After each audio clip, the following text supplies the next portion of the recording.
Bismillahirrahmanirrahim. Assalamualaikum warahmatullahi wabarakatuh. Perkenalkan, nama saya Dewi Anggraini, NIM 120160.7, kelas 3C Akuntan Syariah, mata kuliah Islamic Marketing Management, dosen pengampu Bapak Adi Musalin SEMN. Baiklah, di sini saya akan sedikit merekod video hasil pertemuan ke-11 yang bertema perilaku konsumen 2. Adapun pertanyaan pertama yaitu bagaimana faktor psikologis mempengaruhi perilaku konsumen dalam membeli suatu produk.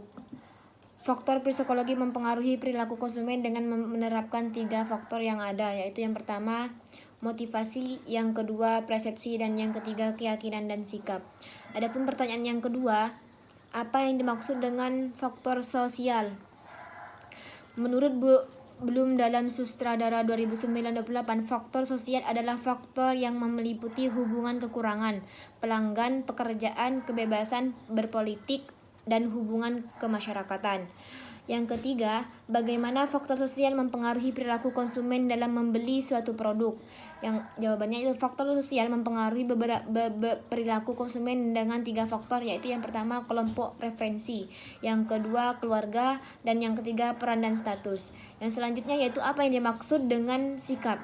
Sikap menunjukkan penilaian perusahaan serta tindakan terhadap suatu objek. Sikap yang berbeda-beda terjadi karena ada pemahaman ataupun pengalaman dan pertimbangan yang sudah pernah dialami seseorang dalam suatu objek. Maka dari itu hasil sikap terhadap suatu objek ada yang positif ataupun yang negatif.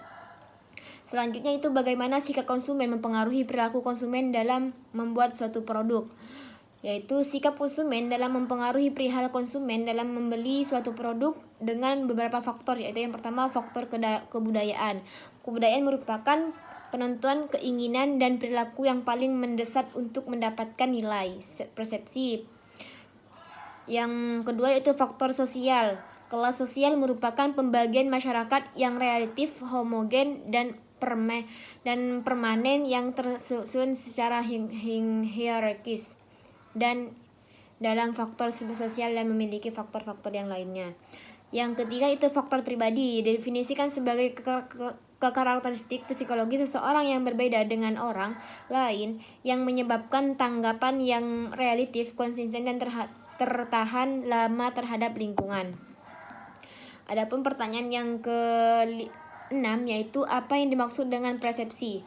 Persepsi adalah pengalaman tentang objek, peristiwa, dan hubungan-hubungan yang diperolehkan dalam menyimpulkan informasi dan menafsirkan pesan. Pertanyaan yang ke-7 yaitu bagaimana persepsi mempengaruhi perilaku konsumen dan membeli suatu produk. Yang pertama yaitu sensing, yang kedua organizing, dan yang ketiga reacting. Adapun pertanyaan selanjutnya yaitu informasi apa saja yang bisa diperoleh dari perilaku konsumen. Adapun informasi yang bisa diperoleh dari perilaku konsumen yaitu yang pertama keinginan konsumen untuk membeli, yang kedua analisis campingan, yang ketiga analisis sentimen, yang keempat yaitu segmentasi pasar. Yang ke-9, jelaskan apa yang dimaksud dengan segmentasi, targeting, dan position. Adapun segmentasi, targeting, dan position yaitu segmentasi pasar adalah pengelompokan pasar menjadi kelompok-kelompok konsumen yang homogen. Yang kedua yaitu targeting adalah tindakan menilai ketertarikan dan minat dan beragam dijadikan sebagai target besar. Yang ketiga yaitu position, yang atau perempuan produk adalah upaya untuk menempatkan posisi penduduk dan menghadapi persaingan. Adapun yang ke-10 itu jelaskan dasar-dasar dalam melakukan segmentasi. Ada 2 dasar dalam melakukan segmentasi, yang pada pasar konsumen dan pada pasar industri. Dasar-dasar segmentasi pada pasar konsumen yaitu variabel. Yang kedua variabel dengan demografi variabel tersebut ataupun lain. Yang ketiga variabel psikologis. Variabel tersebut antara lain kelas sosial, gaya hidup, dan kepribadian. Yang kedua yaitu dasar-dasar mengsegmentasikan pada pasar industri. Ada dua, yaitu yang pertama yaitu tahap 1, yaitu menetapkan segmentasi makro, yakni pasar, pemakaian akhir, lokasi geografis, dan banyaknya langganan. Yang kedua yaitu tahap 2, yaitu sikap terhadap penjual, ciri-ciri kepribadian, kualitas produk, dan pelanggan. Adapun pertanyaan yang ke-11 yaitu ada berapa syarat segmentasi yang efektif, sebutkan dan jelaskan.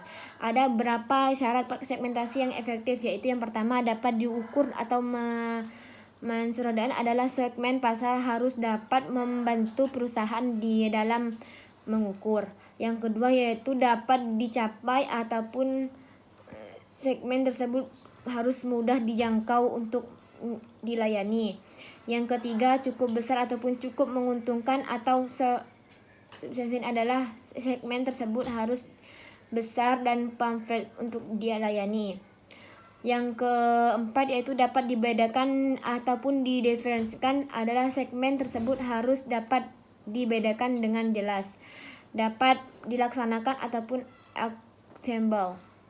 Adapun pertanyaan selanjutnya yaitu ada 4 sudut pandang dalam menganalisis pengambilan keputusan konsumen, sebutkan dan jelaskan. Yang pertama itu sudut pandang ekonomis. Keputusan secara rasional yang mengetahui alternatif produk, keputusan secara rasional yang mengetahui semua alternatif. Yang kedua itu sudut pandang kognitif. Konsumen sebagai kognitif aman ataupun sebagai problem solving. Konsumen merupakan program pengolahan informasi yang selalu mencari dan mengevaluasi informasi tentang produk dan gerai. Yang ketiga yaitu sudut pandang emosional, menekankan emosi sebagai pandang utama sehingga konsumen membeli suatu produk evaluation bukti yang terjadi. Yang keempat yaitu kriteria evaluasi. Kriteria evaluasi berisi definisi ataupun atribut ketentuan yang digunakan dalam menilai alternatif pilihan. Adapun pertanyaan selanjutnya yaitu menurut Coulter 1997 ada berapa tahap dalam mengambil suatu keputusan? Yang pertama itu ada 5 tahap dalam untuk mengambil sebuah keputusan. Yang pertama yaitu pengenalan masalah, dan yang kedua yaitu pencarian informasi, ketiga evaluasi alternatif, keempat keputusan pembeli, kelima perilaku pasca pembelian. Adapun pertanyaan selanjutnya yaitu apa saja yang saudara dapatkan setelah Anda membaca modul perilaku konsumen? Teori-teori apa saja yang didapat saudari pelajari setelah Anda mempelajari model perilaku konsumen?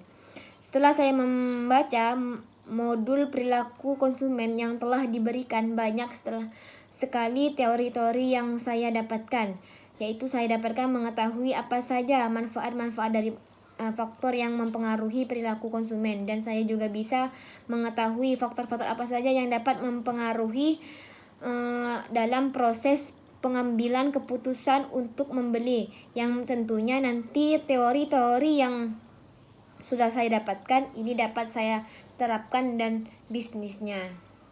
Yang selanjutnya itu jelaskan tafsir ayat-ayat konsumen dan implementasikan terhadap pengembangan ekonomi Islam. Ada beberapa dalil yang menerangkan tentang konsumen yang bisa dijadikan sebagai acuan bagi seseorang. Pertama, anjuran untuk tidak berlebihan-lebihan dan berkomunikasi. Dalam hal ini Allah SWT berfirman, yang artinya, hai anak-anak Adam, pakailah pakaianmu yang indah di setiap memasuki masjid, maka dan minumlah dan janganlah berlebihan.